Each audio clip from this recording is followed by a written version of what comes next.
Are you confident that you've done nothing wrong? Absolutely confident, there's no problem here. Positive. Positive. I'm getting very good report. Yes, we are. Good response from the guys.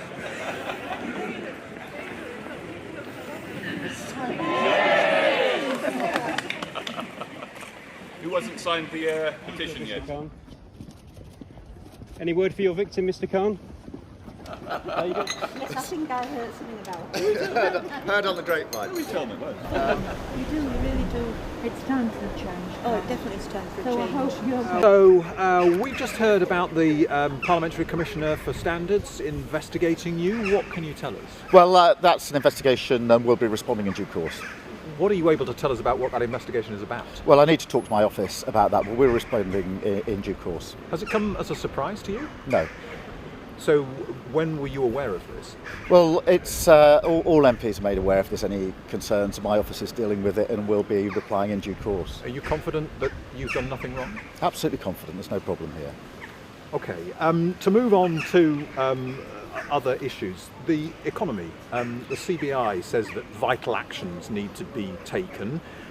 What are your thoughts on what those vital actions should be? I think these latest figures are going to be a real cause for concern for millions of people who are struggling already to pay their bills. So this is a very gloomy forecast. And it's not new. We've had low growth in our economy for 12 years, the entire period of this Conservative government. We've had low growth and high tax. And it's that combination that is really punishing people across the country. What we need is a plan to get the economy going, investment in the right place, cutting those taxes, the emergency budget that we've been calling for. But I'm afraid all that we've got is a government that's out of touch and out of ideas. We've also got a big gap between inflation and wages. They're lagging behind. The winter of discontent in the 70s was caused when people wanted more from a Labour government in similar economic circumstances in that sense. The Conservatives have now said they're looking at changing the law so that scab Labour can be brought in. That's a trap for you, isn't it? People are going to want to know what you think. Well, nobody wants strikes, and I think we all need to get everybody around the table to make sure that strikes don't happen. I think that can be done. What I think many people are fed up with is a government that's a commentator.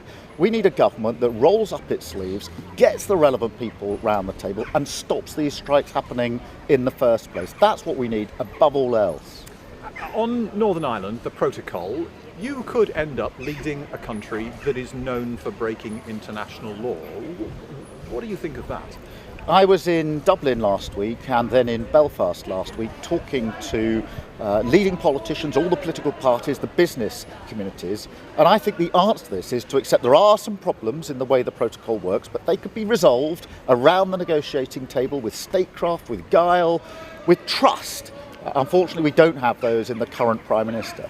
They won't be resolved by legislation that breaches international law and that frankly will impede the negotiations that in the end will be needed to settle this. So the government is going down the wrong track here, and I feel that very strongly having spent time last week in Ireland and in Northern Ireland.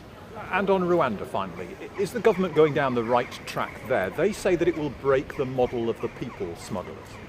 The government isn't going down the right track. Nobody wants to see people making that dangerous journey across the channel, and we all want to come down very heavily on the criminal gangs that are behind this. That will only be done with grown-up politics, engaging with the French authorities and running those operations upstream to stop these gangs. It won't be done by this plan that is not thought through, will cost a fortune, and is yet more evidence of a government that's in chaos and is frankly out of ideas.